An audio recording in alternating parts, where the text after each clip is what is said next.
एक शांत सुबह एक छोटा सा गौरैया एक ऊंचे पेड़ के किनारे पर कांपते हुए बैठा था। नीचे एक उग्र नदी गरज रही थी। अन्य पक्षी एक सुरक्षित दूरी से चहचहा रहे थे, जो पार उड़ने से बहुत डरते थे। गौरैया का दिल धड़क रहा था। मुझे कोशिश करनी होगी, उसने खुद से फुसफुसाया। गहरी सांस लेते हुए इसने अपने छोटे पंखों को फड़फड़ाया और हवा में छलांग लगाई। झोंकों ने धकेला और खींचा, लेकिन गौरैया आगे बढ़ती रही। इसका दृढ़ संकल्प डर से मजबूत था।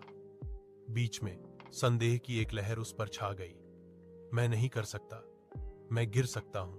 लेकिन फिर उसे दूसरी तरफ इंतजार कर रहे आरामदायक घोंसले, उन बीजों को याद आया जिन्हें वह खोजना चाहता था, और अपनी मां की गर्वित मुस्कान।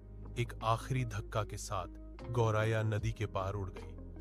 सुरक्षित उतरते ही वह खुशी से चहचहाया।